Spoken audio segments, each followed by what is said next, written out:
Now, this Wednesday, the African Now art auction at Bonhams in London will showcase works by some of the greatest African artists.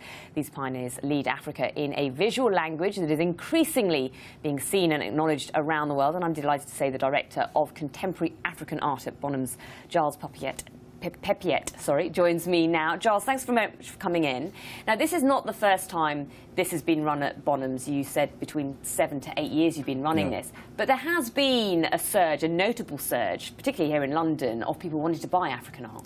Absolutely right. I mean, when we first started about 8 years ago, it was very tricky and the market wasn't as developed as it is now. Certainly now we see an enormous amount of interest both in media, collectors. A lot of the museums are getting very active in the market. The Tate have been very public in saying they want to acquire contemporary African art, and the Smithsonian in the US. So it's an area that is experiencing great growth at the moment. And what about things like investment? Because lots of artists will have been, will have lived in the continent and then may well sort of move, so they'll live in London or New York and have these big galleries representing them in order to then attract investment and buyers. I mean, investment in art is a very tricky subject, and it's something one, certainly in the business, one feels slightly uncomfortable talking about, because obviously we don't sell art as investments. We encourage people to buy art because they love the painting. But that being said, there are a number of people who go into the market with investment perhaps being at the forefront. I think it has been a good investment, there's no doubt about it. Prices have risen really very comfortably. I mean, I think one has to be careful. One only looks at something like Chinese contemporary art. That huge growth, certainly 4 or 5 years ago. That market now has definitely fallen off, and it would be a great shame if too much, as I could put, hot money came in and the market grew too fast. Many countries within the continent. Name a few that you think are the sort of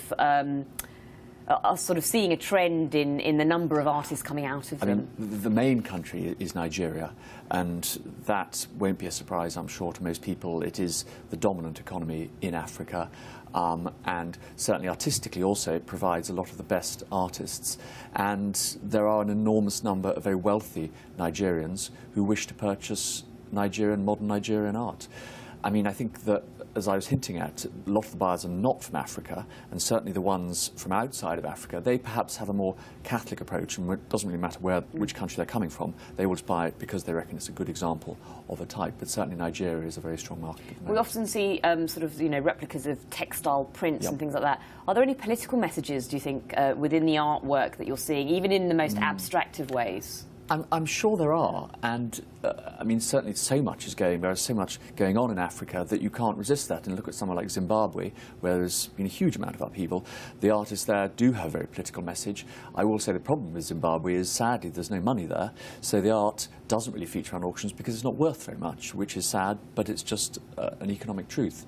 But we do see, certainly in Kenya as well, you see a lot of the artists there somehow slightly railing against the influence of the Chinese in Africa, and you see that coming through their art. So no, there is always a political message in art. That's always been the case. Now, Bonhams represents some fine artists. What sort of ballpark figure are we looking at this week when these artworks go on sale? It's still relatively modest. I mean, we all saw the picture that sold for 170 million a couple of weeks ago in New York. Sadly, we're not at those figures. But the world record for any African work of art... You're talking about the Picasso? I'm talking about the Picasso, yes, a couple of weeks ago. The world record for any modern African painting is a picture we sold for about 3.1 million sterling, and that was a couple of years ago. So that's getting reasonable values. The sale this week, I reckon the values will be anything from about £5,000 up to about £150,000.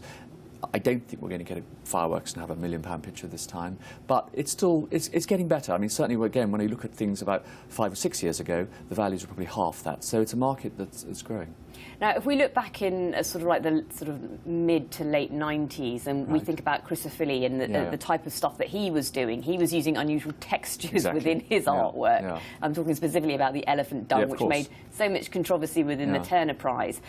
With the artwork that you're selling, is it just painting that you're dealing with? No, it's painting and sculpture, but it is art that is what one would call the Western aesthetic. It is in Western taste, so we're not dealing with ritual or tribal objects. It is just art and sculpture as we would know. But no, we have some wonderful works. I mean, there's an artist called Enatsui who's from Ghana. He lives in Nigeria, but he produces some wonderful panels, carved panels, and they're exquisite, and they're unique, actually. No one else is producing work like that, and that's why I think they're so highly sought. What needs to be done to generate more interest in African art? That's a really interesting question, because I quite often speak in Nigeria and other countries about this, and my view is the one thing that needs to happen is that the gallery system in Africa and certainly Nigeria needs to be developed, because at the moment, for the artists, there's very little to support them.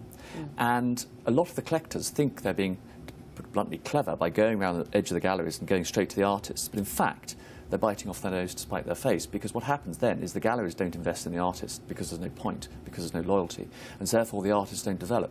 So I think the one biggest thing is to have a coherent gallery system, like you see in London and New York, in Nigeria or Nairobi or wherever. And it will happen, I'm sure, but it just needs to take time.